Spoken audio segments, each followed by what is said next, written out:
Hi everybody, welcome back to the channel.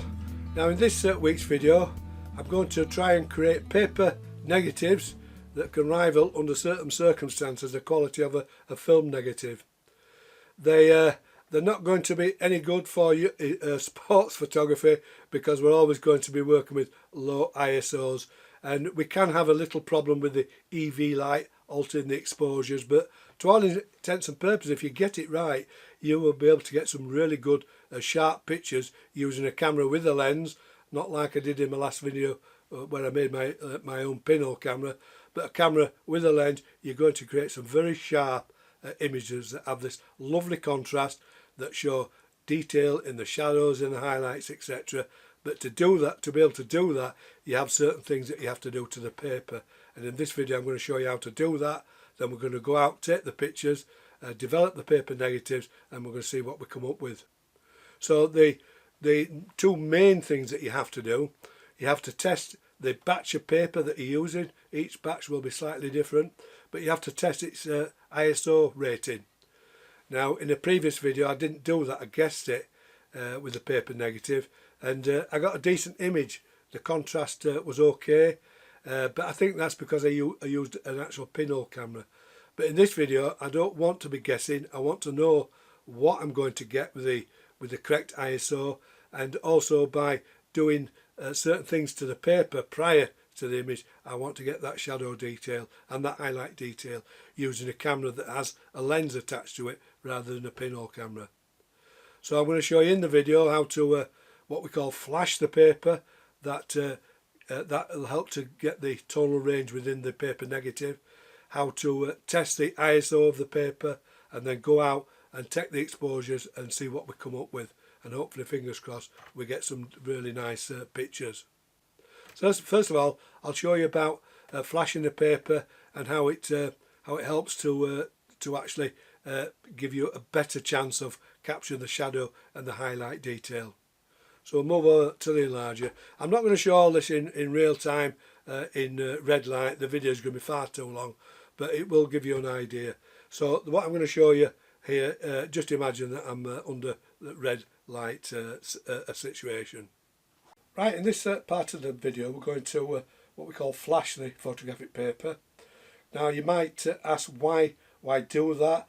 Well, all films and papers, all different films, different papers, all have what's called a characteristic curve, and it shows you how it responses to exposure. Now with paper it just needs that little more of a push, a bit of what they call it inertia, to push it along to give you a better tonal separation in the shadows and the highlights.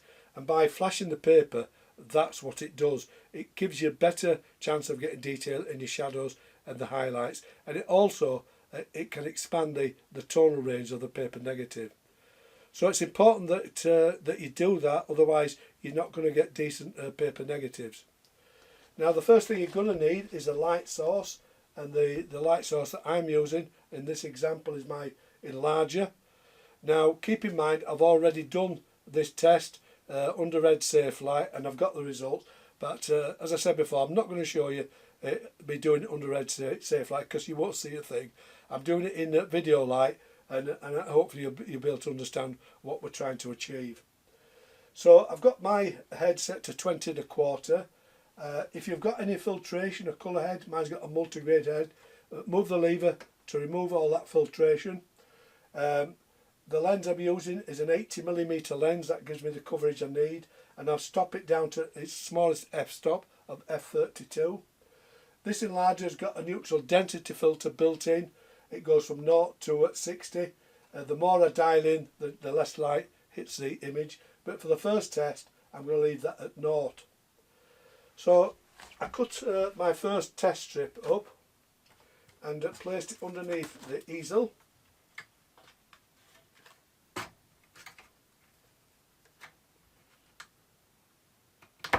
And I've left a strip underneath the easel blade that's going to receive no light. That's going to be my reference point. I've set the timer on the enlarger to 1.5 seconds. Then I get a black mask and place it over the paper, and then do the first 1.5 exposure on the paper with the settings that I've got. At this stage it's really important to write all these down because you might need to repeat them. But so you do the first exposure, the next exposure at 1.5 seconds, and the next one, and you keep going until you get to the end. Develop the paper in normal developer, paper developer, and I did that and I ended up with this. Now this is the strip that I've already exposed, and you can see at the bottom the area that's not been exposed is paper white, and what I'm trying to achieve is to flash the paper, or you might call fog it, until I get a density on the paper that matches the white. And the only way I can tell that is that I don't see any difference between the unexposed area and the exposed area. Now with this, obviously it's way too dark, and then it gets to this lighter one, but I can still see clearly the difference between the exposed part and the unexposed part. So I need to make another test. So again, another test sheet, put it under the enlarger, leave another strip of unexposed area for a reference, and then leave everything set on the enlarger at the time at 1.5 seconds, but I'm going to dial in 30 to give me some neutral density, and that's going to reduce the light that's hitting the paper. So again, put the mask over on the first segment at 1.5 seconds, and then carry on again 1.5 seconds until we get to the end, and then we develop that again in the normal developer, and we ended up with this. Now you might not be able to see this in the video, it's quite bright, but I can see now differences between the actual exposures and the actual reference point at the bottom that's had no exposure. And the one that's given me the least exposure that I can just see is this one at 1.5 seconds there. At 1.5 seconds, and using the neutral density filter on the enlarger, I can just see a very slight difference between those two. So I need to do the test again so I don't see any difference. So I'm going to alter the exposure for the last test. So I get another sheet of paper, put that under the enlarger, and this time I'm not going to leave a reference strip. I'm just going to place the mask over the top and alter my timer to 1 second. So I did that, exposed the paper, developed it, and then this was the result. And we can see here, you might be able to see that this has had no exposure, so it's paper white. This has had 1 second, and I cannot tell the difference between that 1 second and the no exposure. So I'm guessing that this one, the 1 second, is my flashing speed. So that's the speed I'm going to use to flash the paper in this batch, in this box of paper that I've got. Obviously if you change batches of paper you might get a different density. So always have a box of paper for flashing for the ones that you do the speed test, and then when you've got all these settings written down, you can repeat the process when you want to go out using paper negatives. Right, that's it. We'll move on now to the paper speed test. Right, I've just come into my back garden. It started to rain, but anyway, we'll just carry on and see what happens. The idea of this, as I said, is to take 4 exposures to determine the paper's ISO rating, and I'm going to do 4 exposures. The first one rated at ISO 10, the next one rated at ISO 8, then ISO 6 and ISO 3, and just see what that comes up with. And the subject that I'm photographing is this vase of flowers with the black railings, and in the background we've got this greenery with plenty of shadows in that, so it means that I'll be able to assess the negative from that, looking at the blacks on the railings. There should be no detail in those, and looking at the foliage in the background, I should be able to see some detail, and hopefully any highlights that are within the picture should be well controlled. Now I'm using my Crown graphic to take the picture, and as you can see I've got a yellow filter it's taped to the lens because I didn't have one with the right filter thread size, but it's taped to the lens, and that will help control the contrast within the picture. Now the weather conditions as I say, it's a bit of blue sky now, but a minute ago it was raining quite heavily, so I'll just have to take my time and hope it doesn't rain while I'm doing this. So I have to remember with that yellow filter that it takes out one stop of light, so I'm going to add one stop for each exposure. You'll see what I mean as I carry on. Now if we look inside the viewfinder, that's the actual picture, that's the composition, and that's all set now. So the next thing to do is take a light meter reading at the various ISOs, and then we'll go down, develop the paper, and see what comes up with the best exposure. Right, the first exposure is 1/4 of a second f11.6 at ISO 10. So because I'm using the yellow filter, which take a stop of light, I'm going to set the aperture to 1/2 of a second, and then set the aperture to f11. So I've a compensator for the yellow filter. Take the dark slide out, cock the shutter, and take the exposure. Dark slide back in. Now I'm not going to video me doing the next ones, because I'm just going to repeat what I've done there.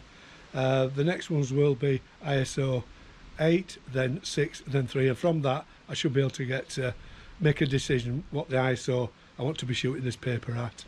And what I'm after is, in the paper negative, is detail in those trees at the back. I don't want them to go pure black. I don't want any of the shadows to go pure black. I need those shadows to be open.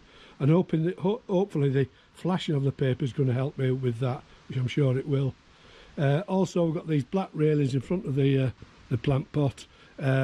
They should go near pure black with no detail. So from this I should be able to assess which is going to be the correct ISO setting. Then after I've done that, I'm going to have a look around the garden and just test out 2 more exposures just to confirm that I've got this ISO setting correct. So let's go and take the other exposures, develop the paper negatives, and we'll have a little look at what we've got. Right, let's take a look at the results from the speed test, keeping in mind that all the pictures were pre-flashed at 1 second.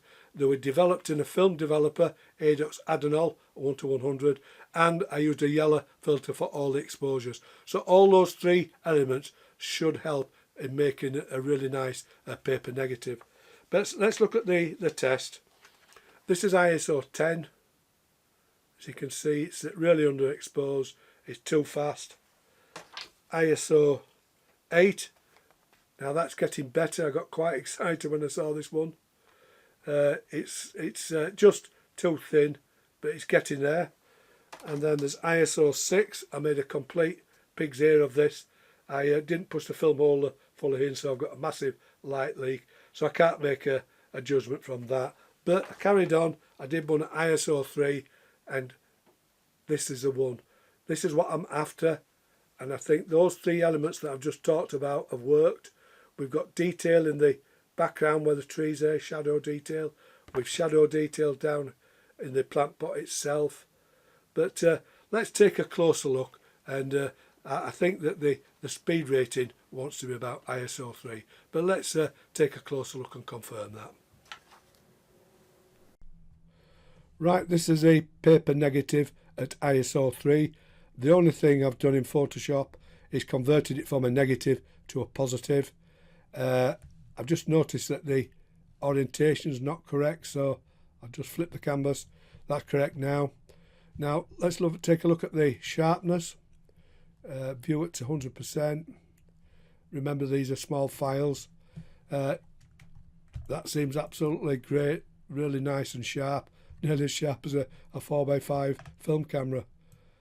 The actual shadow detail is excellent down at the bottom here in the plant pot at this darker area. We've got plenty of detail there, detail in the grasses. The blacks, I've gone to a nice dark black on the railings, and then the area that I was concerned about was the trees that are in shade. Again, we've got nice detail there. So all in all, it's turned out very well. We've even got detail in some of the brighter highlights. It's turned out very well, and I think the ISO 3 is about right.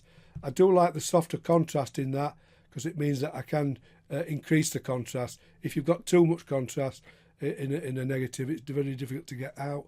The only thing that I might possibly do with a picture like this, if I go to image adjustment curves, I might just lighten it slightly and bring the blacks down just a touch, just add a little bit more contrast, and that's probably as far as I would go. So yeah, I'm very pleased with that. So we'll move on now. I'm going to take 2 more images just to confirm that this is correct, and then we'll go out in the what you might call the real world, where I'm going to do the main test images.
Right, I'm come out to the local churchyard again. I hope it's not an omen.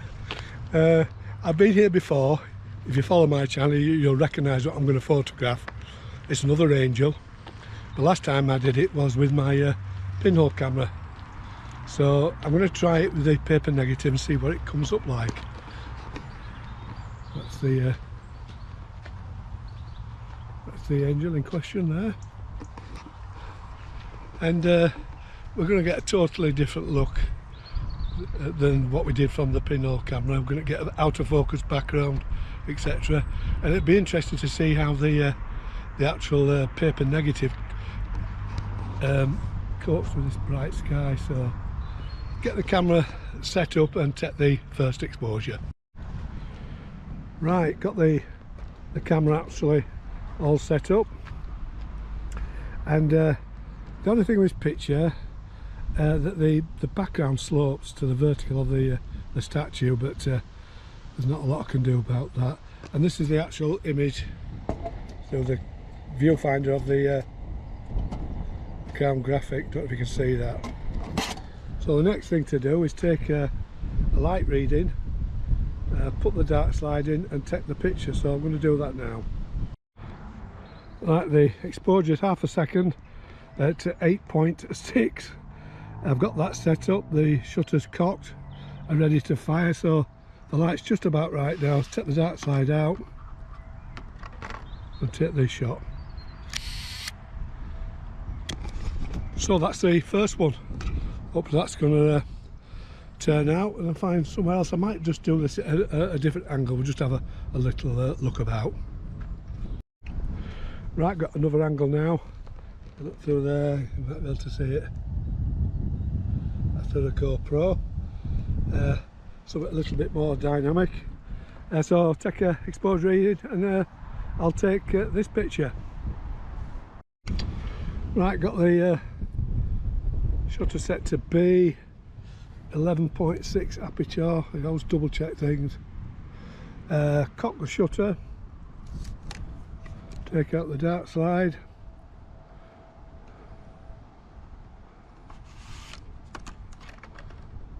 and take the exposure. I'll make it along 2 seconds, 1001, 1002. So that's that one. And we shall move on. See what I can find here. I'm only going to take another a couple of shots, and then it'll just be interesting what the paper negatives come up with. And now they're coat with this actual sky contrast as well. I'm very optimistic about that, but we'll see. Right, I really like this, hope it turns out, because we're going to have a longish exposure under these trees, and we're going to get motion blur in the leaves, so it could make an interesting subject. This is the actual composition. I don't know if you can see that through the viewfinder. I know that's not very clear, but you can see all the trees moving, and the static statue. It could create an interesting picture.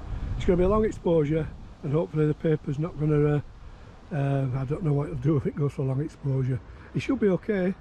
I don't think it suffers from reciprocity failure up to quite a few minutes, so let's get the film loaded, take a light reading, take the picture. Right, I've just taken a light meter reading of the statue, and it's coming out at 30 seconds at 11.7, so I've got that all set up. Shutter cocked, a dark slide out, and now I've got a timer on me, and I can time this exposure. So let's go for it.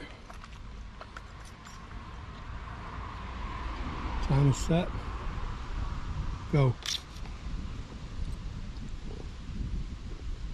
So it's 30 seconds exposure. I hope it turns out, so we get this nice blur in all the leaves, as I say, and this sharp statue. You've got to try these things. I just don't know how the paper negative is going to react to this longer exposure. And after this I might just take one more, we'll see what we can find. Coming up to the end time. That's it, exposure done. Dark slide, as I always say, black facing out. And we move on. Right, I think that's going to be my last picture. I've taken 3, but the weather is a little bit sunny, but there's some big black clouds coming, and I think we're going to have a thunderstorm. They did forecast that, so I'll get myself back home, get these developed, these paper negatives, and hopefully we've got some decent pictures. But I'm not risking it. I've got 3 pictures, so I'm going to be happy with that. Right, I'm glad I trusted my instincts and came home. As soon as I got home, we got this tremendous downpour. It got darker and darker. We even had some thunder and lightning, so I'm glad I made the right decision. Right, I got the paper negatives safe and secure in the film holders, and I'm just hoping after going out and taking them pictures they're going to turn out. But the developer I'm going to use, I'm just repeating it from my previous video, I'm going to use Adox Adenol. It is a film developer, but it's very good for developing paper negatives because it keeps the contrast down. I'm going to dilute it 1 to 100, so it's a weak mixture. Put it in the tray, agitate it for 3 or 4 minutes, and then hopefully we're going to get some decent paper negatives. The stop bath and the fix are the same as you would normally use, so that's not a problem. Now I'm not going to video under the safe light developing in the trays because it's just a waste of time really. You can't see what's happening. So what I'm going to do is get them developed, get them fixed, washed. I'll let you have a look at them then, and then we'll have a look at them on the computer. Right, get fingers crossed and get them developed, and hope I've got something. Right, let's take a closer look at these paper negatives now that they're dry. Now the point of this video is to show you that you don't always have to use film to capture pictures. There are other ways, and using photographic paper is an excellent choice. after all, we print our negatives in a darkroom onto photographic paper and we can get some beautiful prints. But when you use them as paper negatives, there are certain things you have to do to get the maximum quality out of them, and I've showed you how to do that in this video. So when we look at this this picture that's been taken on paper that's already been flashed, I use my Crown Graphic 4x5 camera to take the image, and I also put a yellow filter over the lens. And when I came back, I developed the paper negatives in ADOX Adenol, which is a film developer. I diluted it 1:100, so it was very weak, and I left them to develop for around about 3.5 minutes, and we've got ended up with a paper negative that's got an extended tonal range. It's got shadow detail. We can see that in the angel's face. We've got highlight detail in the actual clouds. I can just see that.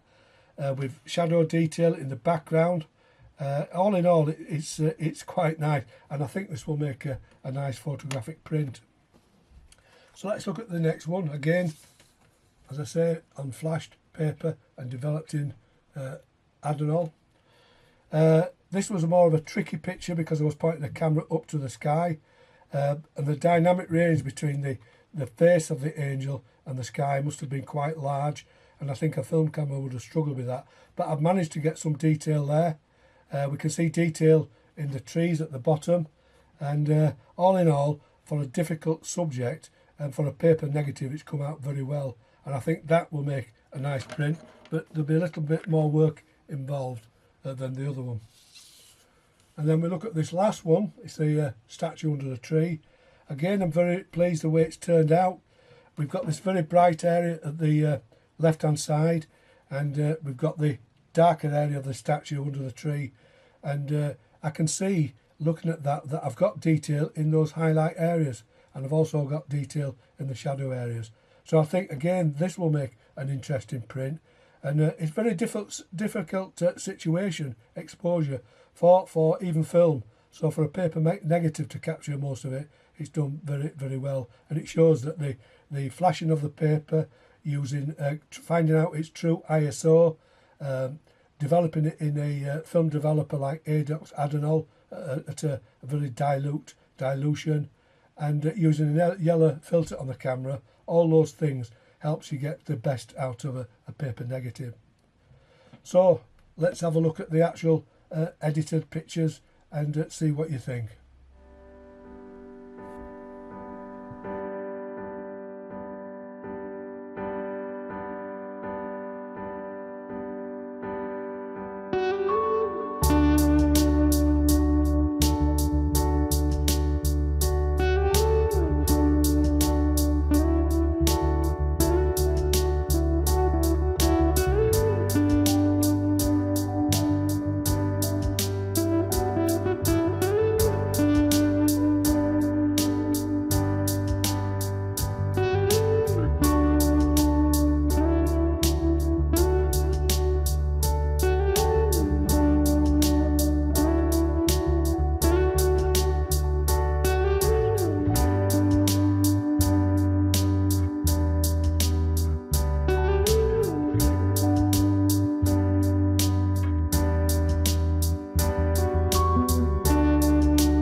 Right, in this final educational part of the video, I'm going to show you how I print my paper negatives.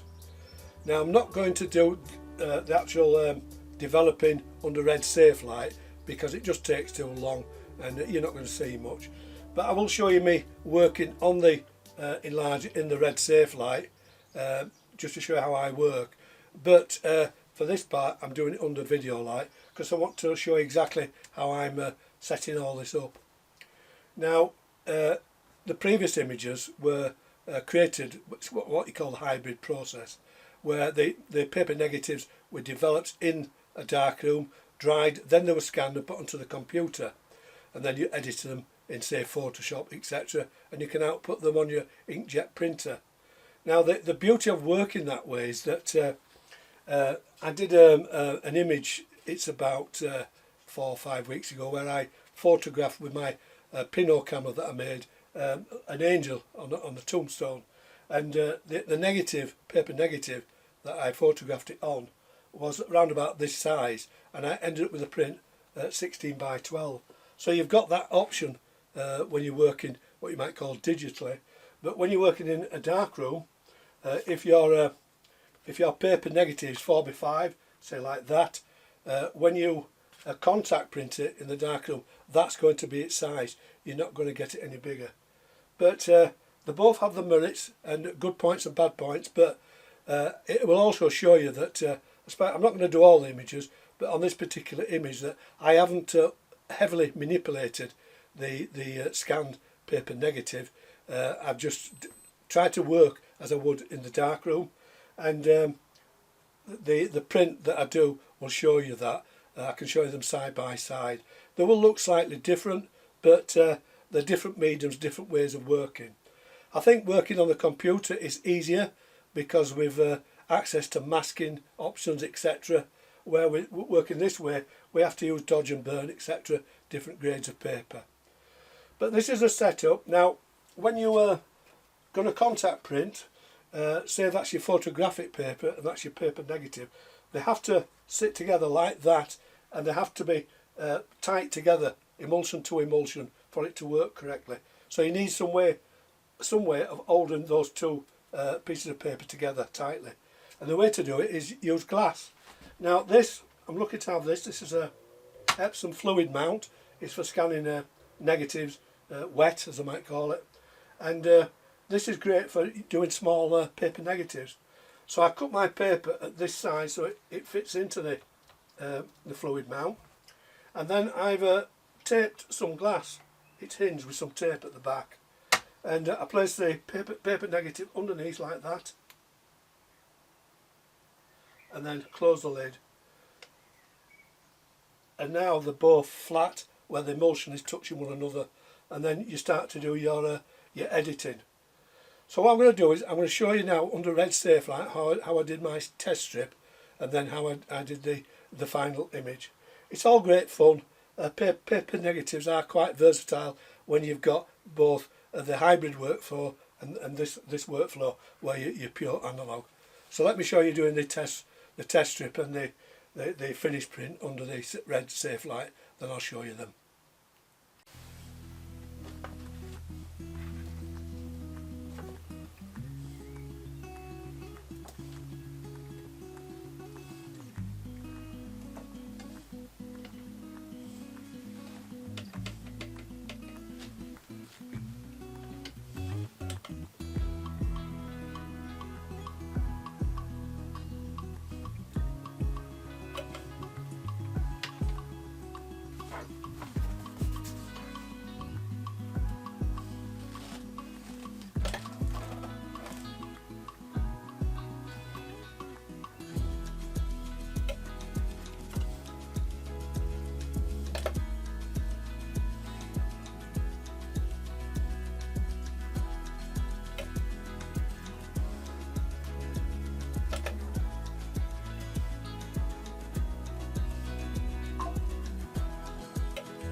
Right, I've done the test strip, and this is it.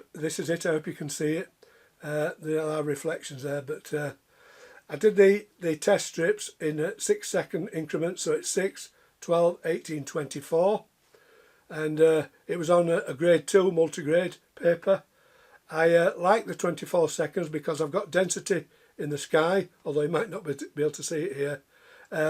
The angel has got a nice depth to it tonally, and I can see detail in the angel's face, although I think it could do with a little bit more contrast.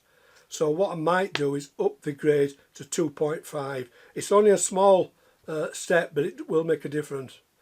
And then I realised that if I print it at 24 seconds, the whole print will go too dark there, down this area in the foreground. So I'm going to have to dodge that during the exposure.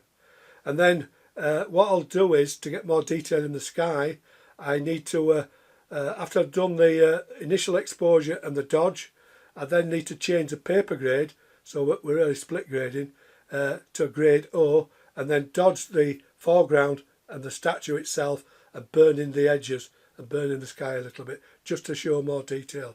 So that's the plan.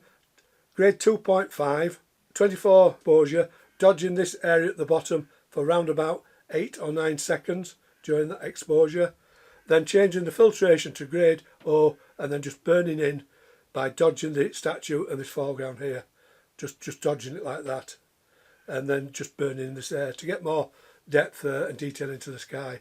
I don't think it's too hard to do that one, so we'll see what we come up. But the beauty with working with contact print in a darkroom as against it on the computer is that this will be an original print.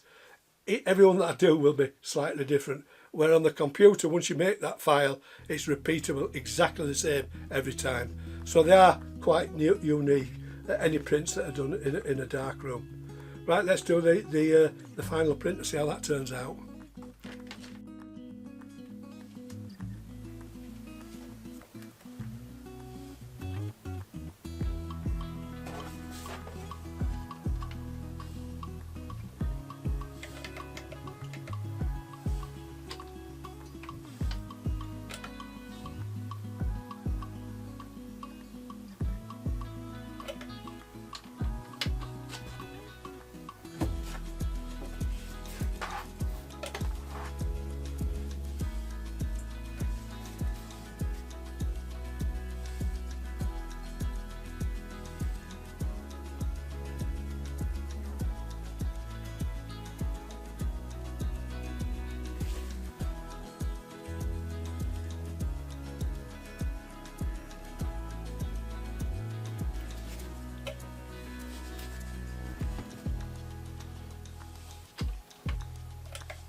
Right, after 3 attempts, I finally got the contact print that I was happy with, and this is it.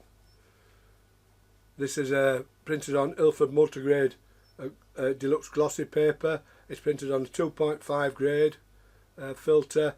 I swapped the filter then to a grade 0 and burnt down the actual sky a little bit to get some detail there, especially around the edges. Then a little bit of dodge and burn, but it's turned out very nice. I'm very happy with it. And it goes to show that the preparation that was put in originally, flashing the paper, then developing the paper negatives after being exposed in film developer, using a yellow filter at the taking stage, has all helped me get to this stage.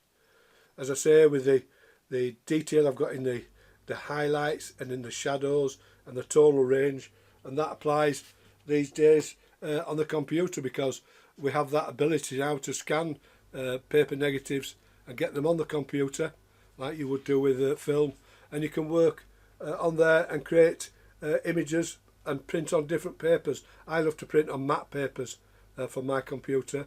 I think they look nice and soft and a little bit more arty, but it's just another way of working, and it is a choice. But I'm fortunate enough to have the computer and also have the ability to work in the darkroom, so I can do both. But I think one of the real beauties of the analogue photography is that we have the choice to do these things, that we can create these different types of way of getting pictures. In the olden days, they would use contact prints, glass negatives, etc. There's even pictures you can make by exposing them to UV light, contact prints. So there's lots of age-old ways of creating images in this modern era. But I think one of the great points about paper negatives is the fact that you can use them in any camera that's ever been made, any film camera that is. This is 124 years old. You can't get the film for it.